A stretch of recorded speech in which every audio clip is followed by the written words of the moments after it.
So for shits and giggles, I thought it would be kind of fun to do another top 10 list, and this one being my top 10 favorite Decepticons. Yeah, I thought it'd be kind of fun to just throw this out, because I was just thinking the other day, I really love Transformers, and I haven't really done a video talking lately about Transformers, and I figured, how about a good old-fashioned top 10 list? So I'm going to be talking about my top 10 favorite Decepticons, and yes, I do have the list right here. And some of you who have been here long enough probably know as to who might be number one, but hey, you don't know where the others land. And that's the other thing, is that this is just my, as always, this is just my personal list. If you think a character should be higher or lower on this list, that's totally fine. I got no problem with that. I'm always excited to hear where you guys stand on it. This is just where, these are just my 10 favorite Decepticons on a whole. So yeah, let's get started. And if this does well enough, I might do I probably will do top 10 favorite Autobots. But anyway, let's get started. So number 10, we're kicking things off with Blitzwing. Blitzwing is just fun. Blitzwing, the idea of just I think he did come before Astro Train, but Blitzwing was basically just nothing short of a fun character. I also love his rendition in Transformers Animated, where he had like 3 different personalities. I also really like how Blitzwing can just go from robot to jet to tank in like an instant. He's always fun to see in, when he's on the ground fighting Autobots left and right. Just a fun character. That's really all I can say about Blitzwing, is that also I just love his name, Blitzwing. Yeah. So number 9 is a lesser known character, and a lot of this does I should have mentioned this, is that a lot of my love comes from the IDW continuity as well. So that also factored in a lot as well. And number 9, we have Overlord. Overlord is a Decepticon, a lesser known Decepticon who had delusions of grandeur, to say the least, just like his name. He was best known in the Transformers story, Last Stand of the Wreckers, and basically he orchestrated a Decepticon breakout in an Autobot prison, and wanted to become a new Decepticon, the new leader of the Decepticons. That was just like his end game. Overlord was very like charismatic, but he knew when to be cruel. He was cruel, cunning, and also he was just massive. He was just a giant of a Decepticon. Even he was bigger than, like size-wise, he was bigger than Megatron, with the armament to stand alongside it. The only thing that really kept Overlord from getting everything he wanted was getting in his own damn way. Overlord in no way, shape, or form could help himself from getting in his own damn way. He was very much like it was almost like Fulgrim in a way from Warhammer, where his ego got the best of him every single time. So there you go. Oh, but Overlord I think is always a cool villain, and I would like to see Overlord. I would love to see Overlord show up in an animated show, future animated Transformers cartoon in some capacity. I don't think he has. I could be wrong, but I would like to see him be a villain in a future Transformers cartoon. That'd be fun. Next up, after Overlord, at number 8, we have Six Shot. If you thought Blitzwing's whole thing of being a triple changer was awesome, wait till you get a load of this guy. This guy can transform into 6 different robots, or robot forms in general. Blech, I'm so tongue-tied there. Six Shot, as his name implies, can transform into 6 different forms. Gun, robot, wolf, airplane, tank, cannon, I think. But yeah, Six Shot is cunning. He's also known as the ninja consultant of the Decepticons, which still makes no goddamn sense to me. So, like, what does that mean? Are you a consultant about ninjas? Are you a ninja and also a consultant? I know that was just part of bad dubbing, but I can never get over that. The ninja consultant of the Decepticons. Like, what does that even mean? I don't know. But Six Shot, just the idea of a Decepticon, let alone any Transformer who has 6 forms, is really cool. And in the IDW comics, they kind of play with it that he's kind of a mutant among the even the Decepticons are like, we don't know if we like him either, because he's kind of a freak of nature, and also the fact that he has 6 different forms and he's that damn good is kind of disconcerting on our side as well. So even the other Decepticons are like, yeah, we don't we don't fuck with this guy, but we kind of need him on our side. So I like that just Six Shot is kind of a pariah among his own species. So there you go. Now comes to number 7. Number 7 may be a shock to some people, because number 7 is Thundercracker. What? The Dumb Seeker? Really? Thundercracker. Well, Thundercracker definitely has a lot of character to him, a lot from IDW, and it looks like it's carried over to the Image comics over at Transformers. See, Thundercracker was always just kind of the dumb one among the Seekers with Skywarp and Starscream. He was just kind of the dumb one, but eventually, when you see him in the IDW comics, you see him get an affinity for Earth, and also for filmmaking. He grows he wants to become a director. That's his whole thing, is that he really wants to become a director, and he's always making scripts, and he even gets a little dog and a female friend, too.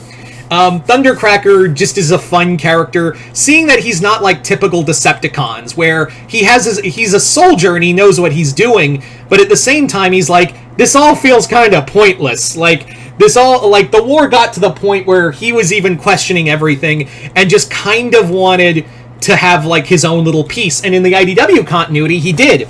Now, I don't know for certain if he'll get that same piece in the Image continuity, because Cybertronians die in there so much that even George R.R. Martin's looking at Daniel Warren Johnson going, dude, you gotta stop.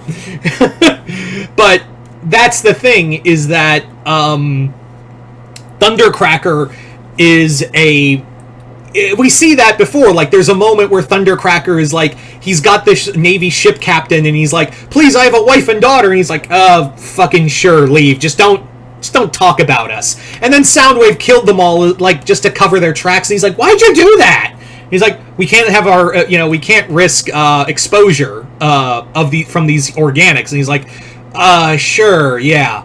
But he's not naive. He's still not naive. He still believes in the Decepticon cause, but he's also he really questions the authority and the meaning and the purpose of it all. You know what I mean? Was it even worth it?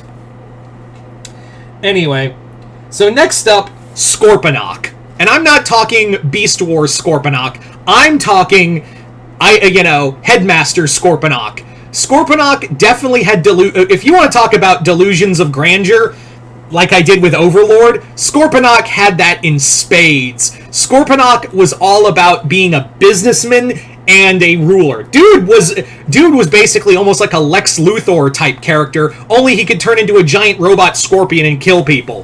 He really wanted to rule both Earth and Cybertron through capitalism. Dude was scary, he had the size for it, and he didn't like it when you told him no. Scorponok was definitely, after Megatron had been deposed as the leader of the Decepticons, before he became an Autobot, Scorponok looked like one of the major frontrunners to be the new leader of the Decepticons, and he damn near came close, but again, ego got in the way. Also, a guy named Grimlock got in his way, too. Yeah. So there you go. Now we're at the top 5. And kicking things off at number 5 is Soundwave. Of course you are going to see Soundwave in this list. This is probably where the top 5 is where you're going to see the usual suspects. So Soundwave is a awesome character. A loyal Decepticon lieutenant, master of communications and espionage. Soundwave, of course, has all of his cassettes that he cares deeply for. And in the IDW books, you saw him change from a Decepticon, loyalist to, he believed in Cybertron's cause so much that he was willing to later work with the Autobots and even give up his life to, basically help the Cybertron Alliance destroy Unicron once and for all. It's a beautiful moment. Here, we also see in the current Image books that Soundwave is now the leader of the Decepticons, which always made the most sense to me, if I'm being honest. It always made way more sense that Soundwave should have been in charge when Megatron's not around, because Soundwave was way more competent and less egotistical.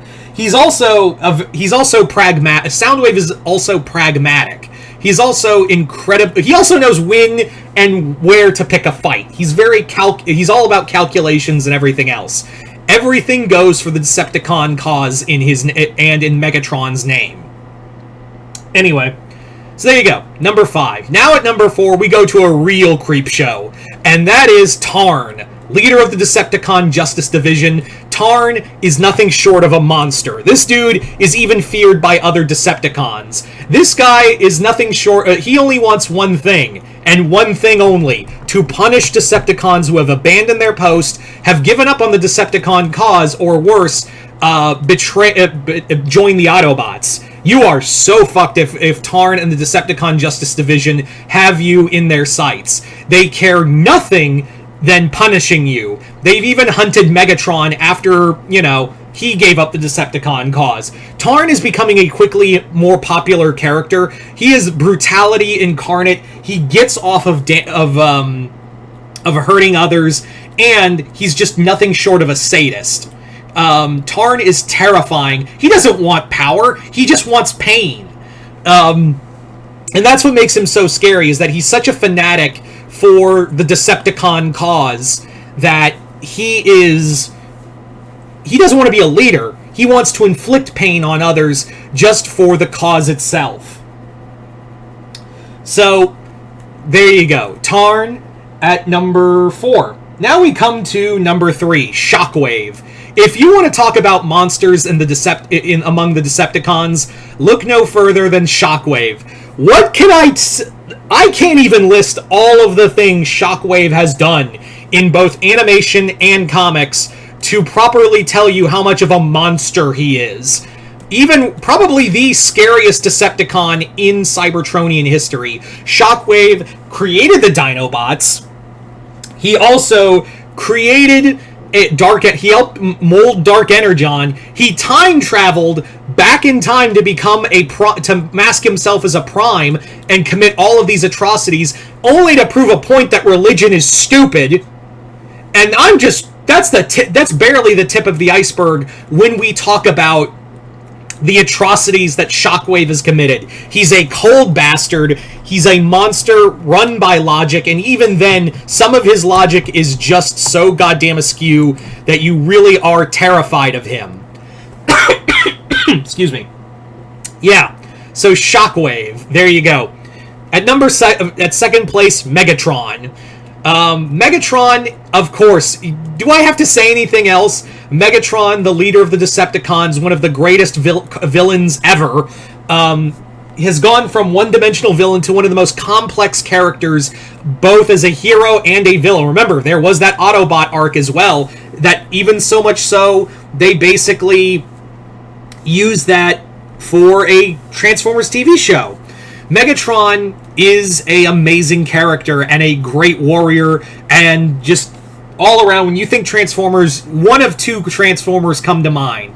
Optimus and Megatron, but that's it. So before we get to the obvious number 1, because I think even if you haven't been on this channel long enough, you probably know who I'm going to talk about. Let's talk about some honorable mentions that, if this was like a top 20, I would put them on here. Starting with Skybite, the fun Decepticon shark who loves poems and even used poetry to get in the comics. The reason why he's a poet is that it helps him cope with PTSD after the war. Ain't that a little fucked? So there you go, Skybite. You have Knockout, the Decepticon medic, primarily his prime form. Then you have the Combaticons on a whole, because the Combaticons get together to form Bruticus. Yeah. So those are just to name a few. Yep, you probably know who number 1 is. You know him, you loathe him. It's Starscream. Yep, Starscream isn't just my favorite Decepticon, he's my favorite Transformer in general. Starscream is a bastard, he's a liar, he's a cheat, and he's so over-the-top egotistical that even Fulgrim would go, dude, you're at a 10, I need you at a 6.5 tops. So, why do I love Starscream so much? What makes me go, out of all these other great villains and other great Decepticons or Transformers in general, why did I go, out of everyone, Starscream? Well, it kind of started with Transformers Armada, where that was my first real exposure to Starscream as this kind of very complex hero. Also, yes, I did watch a ton of bad animated music videos of him being shipped with a Lexus. Thank you very much. I didn't ship it, but like I watched a lot of. I fell down a few rabbit holes back in my time, back in the early days of YouTube. But anyway, Starscream was just so complex, but as you watch him in other shows, he's such a conniving bastard that you can always root for him in a weird way, where he's Megatron's bitch one minute, and then you see why he's Megatron's bitch in the next. He can't help himself no matter what. Even in the comics where Bumblebee has this great moment where it's like, dude, you got everything you wanted. You are the leader of Cybertron. Megatron's gone. What? Why are you doing that? Why are you still being a backstabbing asshole? And Starscream's response is, because that's all I know how to do. And it's so sad for Starscream. Even when he knew he couldn't be a great leader, even when he had everything, he can't help himself. It's just so much fun to see him like try to be good, fail at it, or go back to his ways, blame everybody else. He's a fun toxic character. It's very much like that meme. He's so toxic, I love him. But yeah, there you go, guys. Those are my top 10 favorite Decepticons. But you guys tell me in the comments below, who are your top 10 favorite Decepticons? Just comment below, let me know. Other than that, hope y'all enjoyed this. I'm Mr. Multiverse. I'll see you next time in the Multiverse.